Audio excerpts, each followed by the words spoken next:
महाराष्ट्र से दिल्ली, राजस्थान, वाराणसी से होते हुए लद्दाख की ओर जाने वाली गाड़ी whole world in India express platform number 1 पर आ रही है।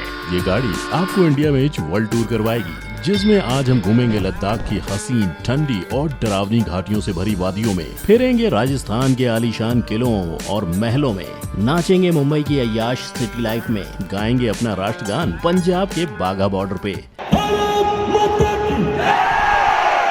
दिल्ली की चाट के साथ ऐश करेंगे और क्या। और इस पूरे सफर में आपके साथ आपका टूरिस्ट गाइड बनकर रहूंगा मैं, यानी आपका फैक्ट भाई। सो चलो आगाज करते हैं इस खास सफर का with our today's video title places to visit in India.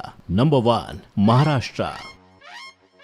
तो हर चीज की तरह ये सफर भी शुरू करते हैं द प्लेस ऑफ गणेशा यानी महाराष्ट्र से, क्योंकि जहाँ एक तरफ आस्था का सैलाब है तो वहीं दूसरी तरफ है अय्याशी का आलम, जहाँ हर मराठा स्वराज का, शिवाजी राजे का, भगवे का। तो साथ ही यहीं से शुरू हुआ ब्लैक एंड व्हाइट बॉलीवुड फिल्मों का रंगीन बिजनेस। है बम्बई नगरिया तू देख बबुआ। मुंबई सेंट्रल, यहाँ उतरते ही आपको ऑटो और टैक्सी वाले कई जगहों का नाम गिनवाने लगेंगे, जैसे Gateway of India, Taj hotel, Juhu beach, Marine Drive, Chowpatty, Elephanta cave और भी कई जगह। अब अगर आप ऐसे में कंफ्यूज हो रहे हो तो आपको यहाँ टूरिस्ट गाइड भी मिल जाएंगे, लेकिन अगर मेरी सलाह मानो तो बिना गाइड के भी आप इन सभी जगहों पर घूमकर बीचेस और हिस्टोरिकल प्लेसेस के मजे ले सकते हो, क्योंकि ये सारी जगह एक दूसरे से थोड़ी थोड़ी दूरी पर ही मौजूद है। वेल, ये तो सिर्फ महाराष्ट्र का ट्रेलर था, असली पिक्चर तो अभी बाकी है दोस्त। अब अगर आप मन की शांति के लिए इधर आए हो तो यहाँ के कुछ खास धार्मिक जगह जैसे मुंबा देवी, महालक्ष्मी, सिद्धि विनायक, समुद्र के बीचों बीच हाजी अली दरगाह, नासिक, शिरडी और कोल्हापुर जैसी जगहों पर जा सकते हो। और अगर आपको इतिहास जानने में ज्यादा दिलचस्पी है तो आपके लिए अजंता एलोरा केव से बेस्ट कोई जगह नहीं हो सकती, क्योंकि यहाँ बुद्धिस्ट, जैन और हिंदुओं के पौराणिक मंदिर और मूर्तियाँ मिलेंगी। साथ ही यहाँ एंशिएंट टाइम की खूबसूरत नक्काशीदार गुफाएं भी मौजूद है। महाराष्ट्र के पुणे में बना शनिवार बाड़ा आपको मराठी इतिहास से रूबरू कराएगा, जो कि छत्रपति शिवाजी ने बनवाया था। वहीं अगर आप ग्रीनरी और हिल स्टेशन पर अपना पर्सनल टाइम बिताना चाहते हैं तो महाबलेश्वर, लोनावला, पंचगनी, इगतपुरी और मैथुरन जैसी जगहों पर जाकर यहाँ ढेरों वाटरफॉल्स, ग्रीनरी और एडवेंचर के मजे ले सकते हो। लेकिन अगर आप दोस्तों के साथ मस्ती, स्कूबा डाइविंग, हैंगओवर और नाइट लाइफ एंजॉय करने का फुल मूड बना के निकले हो तो सीधा गोवा पहुँच जाओ। वहाँ तुम जम के इन सारी चीजों के मजे ले सकते हो। आपको यहाँ एक से एक देशी विदेशी हर तरह के ड्रिंक्स और सुट्टे मिल जाएंगे और एक से एक सी फूड भी खाने को मिलेंगे। गोवा की इन्हीं खासियतों की वजह से इसे इंडिया का बैंकॉक भी कहा जाता है। और अगर आप महाराष्ट्र के फुल मजे लेना चाहते हो तो यहाँ जुलाई से दिसंबर के बीच यानी मॉनसून एंड विंटर्स के मौसम में जाना सबसे बेस्ट होगा। यात्रीगण कृपया ध्यान दें, महिलाएं अपने मन को कंट्रोल में रखें और चटोरे लोग अपनी जुबान को, क्योंकि अगला स्टेशन है दिल्ली जंक्शन।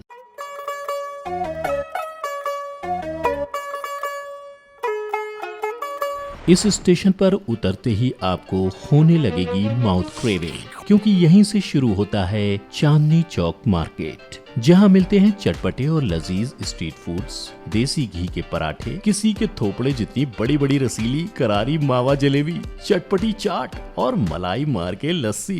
यमी यम। इसके अलावा यहाँ आप मुट्ठी भर पैसों से थैला भर के कपड़े, ज्वेलरी और कॉस्मेटिक्स की शॉपिंग कर सकते हो, क्योंकि यहाँ आपको सब कुछ मिलेगा एकदम कम प्राइस यानी होलसेल रेट में, क्योंकि ये इंडिया का सबसे बड़ा wholesale cloth and jewellery market है, जहाँ से इंडिया के सारे बाजारों में सप्लाई जाती है। ये बाजार दिल्ली में मुगलों के टाइम से चला आ रहा है। इसके अलावा तुम यहाँ का लाल किला और जामा मस्जिद भी घूम सकते हो, जो मुगलों के टाइम से इस मार्केट की रंगीनियों और यहाँ के इतिहास की कई कहानियों को अपनी दीवारों में समेटे हुए हैं। और अब रुक करते हैं नई दिल्ली की तरफ। यहाँ की ड्राइवलेस मेट्रो, एडवांस टेक्नोलॉजी से बने हुए मेट्रो स्टेशन और साथ ही यहाँ का दिल्ली हाट देखकर आपको ऐसा लगेगा जैसे आप इंडिया में हो ही नहीं। चारों तरफ फॉरेनर्स ही फॉरेनर्स। यहाँ का कनॉट प्लेस नई दिल्ली का दिल है, जहाँ आपको स्ट्रीट फूड से लेकर एक्सपेंसिव रेस्टोरेंट, बड़े बड़े मॉल से लेकर जनपद और पालिका बाजार जैसे चीप प्राइस वाले मार्केट भी मिल जाएंगे। यहाँ के नाइट क्लब्स यंगस्टर्स के फेवरेट हैं। न्यू दिल्ली के कई मार्केट जैसे सरोजनी नगर मार्केट, पालिका बाजार और कमला मार्केट में आपको जहाँ ब्रांडेड से ब्रांडेड चीजें हाफ से भी कम रेट में मिल जाती हैं। आप क्वालिटी की गारंटी मैं नहीं ले सकता। और अगर आप धार्मिक विचार वाले हैं तो यहाँ का खूबसूरत नक्काशियों वाला अक्षरधाम मंदिर, लोटस लोटस टेम्पल और कई बड़े मंदिर आपको अट्रैक्ट कर सकते हैं। और जब आए ही हो तो यहाँ का इंडिया गेट, राष्ट्रपति भवन और पार्लियामेंट तो जरूरी घूमना, क्योंकि यहीं बनाया जाता है भारत का संविधान।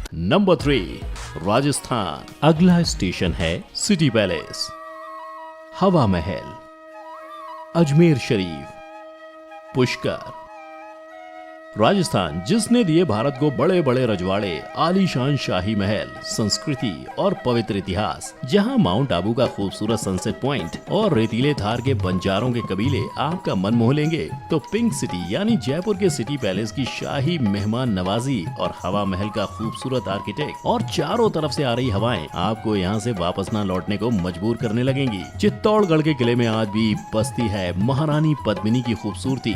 जैसलमेर का किला आज भी राजपूतों की वीरता की गाथा गाता है और आज भी हजारों सवाली अजमेर शरीफ की दरगाह पर अपनी मन्नतों की झोली फैलाए हुए आते हैं। यहाँ एक किला ऐसा भी है जो अपने सन्नाटे और खौफनाक इतिहास के लिए जाना जाता है, जहाँ आज तक इस किले में दिन ढलने के बाद कोई भी जाने की हिम्मत नहीं करता। राजस्थान में आज भी कई ऐसे किले और महल हैं जिनका इतिहास अब तक यहाँ की दीवारों में ही दफन है। साथ ही आपको ये जानकर हैरानी होगी कि यहाँ की पुष्कर नदी के किनारे बना ब्रह्मा जी का मंदिर पूरी दुनिया में इकलौता है। इसके अलावा कहीं और ब्रह्मा जी का मंदिर है ही नहीं। इसके पीछे की कहानी बहुत लंबी है, सो कभी फुर्सत में सुनाऊंगा। साथ ही यहाँ के मार्केट में रंग बिरंगे बंधनी के दुपट्टे, लहंगे, राजस्थानी चांद बालियां, गोटा एंड शीशा वर्क लिए हुए बैग्स और हैंडीक्राफ्ट से बने कई चीजों को देखकर आप खुद को शॉपिंग करने से रोक नहीं पाओगे। सो इससे पहले कि आपकी जेब ढीली हो जाए, खिसकते हैं यहाँ से और बढ़ते हैं अगले स्टेशन की तरफ, पंजाब। अगले स्टेशन पर पहुंचने से पहले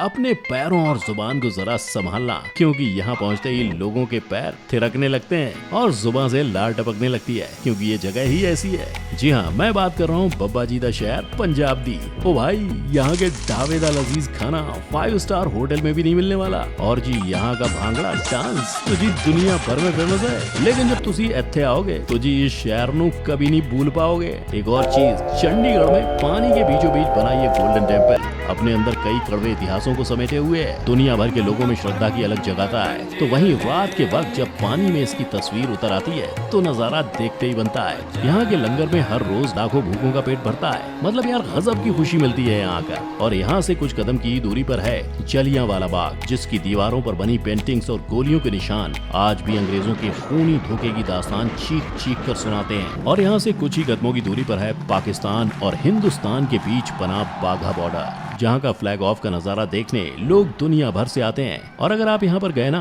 तो यार तुम्हें गर्व होगा अपनी इंडियन आर्मी के जोश और जुनून पर। और जब बात हो खाने और शॉपिंग की तो भाई यहाँ के ढाबों पर जरूर जाना, जहाँ आपको लजीज स्पाइसी पंजाबी डिशेस और एकदम गाड़ी गाड़ी लस्सी मिलेगी, जिसे आपको हाथों से बुनी हुई खाटों पर परोसा जाएगा। और ये ऑसम एक्सपीरियंस आप जिंदगी में कभी नहीं भूल पाओगे। और यहाँ के बाजारों से रंग बिरंगी फुलकारी एम्ब्रॉयडरी वाली जूतियाँ और दुपट्टे जरूर खरीदना, वाकई बेहद खूबसूरत होती हैं।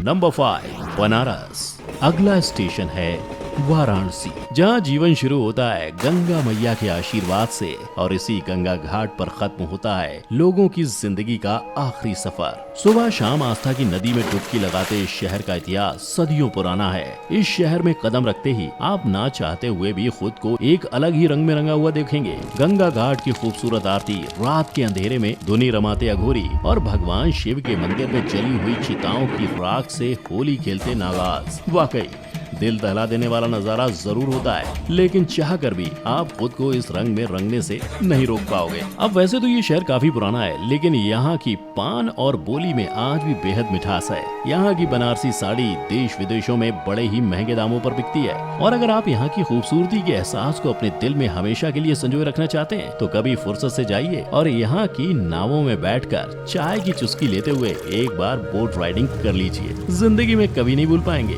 वैसे अगर जाना है तो यहाँ होली, दिवाली या शिवरात्रि पर जाना। बैक भाई को थैंक यू बोलते बोलते नहीं थकोगे, सच्ची। नंबर 6, लद्दाख।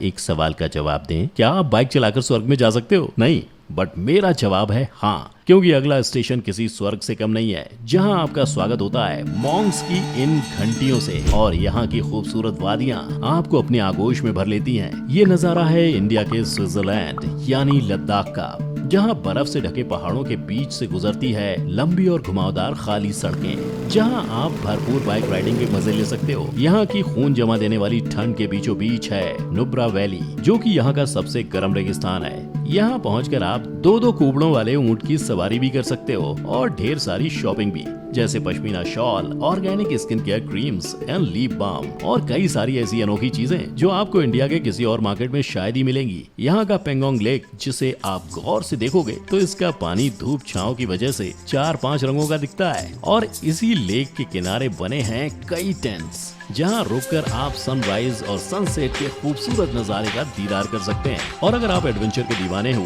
तो यहाँ के खारदुंगला पास पर जाकर रेंट पे बुलेट खरीदकर राफ्टिंग और बाइक राइडिंग का फर्राटेदार लुत्फ उठा सकते हो। ये दुनिया का सबसे हाईएस्ट मोटरेबल पॉइंट है, जिसकी ऊंचाई सी लेवल से 18,000 फीट है। लेकिन अगर आपको हार्ट या सांस लेने की प्रॉब्लम है तो ये जगह आपके लिए खतरनाक भी साबित हो सकती है, क्योंकि यहाँ पर ऑक्सीजन लेवल काफी कम होता है। इसके अलावा यहाँ एक जगह ऐसी भी है जहाँ अगर आप एक बार चले जाओगे तो शायद आपका जिंदगी को देखने का नजरिया ही बदल जाए, क्योंकि यहाँ मौजूद है कई बुद्धिस्ट टेम्पल्स और बड़े ही सादा अंदाज में अपनी जिंदगी गुजारते और अहिंसा का पाठ पढ़ाते हजारों मॉन्क्स। कसम से यार, यहाँ जाने के बाद आपको जो शांति मिलेगी ना, वो वाकई कमाल की फीलिंग होगी। लेकिन लद्दाख का इतना खूबसूरत सफर हम कर पाते हैं सिर्फ और सिर्फ यहाँ कड़कती ठंड में भी डट कर खड़े रहने वाले अपने इंडियन आर्मी हीरोज की वजह से। तो एक सलाम तो उनको भी बनता है यार। इसीलिए आप जब भी यहाँ जाओ तो हॉल ऑफ फेम जरूर जाना और अपने जांबाज सैनिकों को ट्रिब्यूट जरूर देना। यात्रा समाप्त हुई। अगर आप इससे आगे की यात्रा करना चाहते हैं तो कृपया कमेंट करें और ये यात्रा आपके लिए कैसी रही ये भी जरूर बताएं। यात्रा में अगर आपको सुख की प्राप्ति हुई हो तो वीडियो को बटन दबाकर पसंद करें। धन्यवाद। जय हिंद।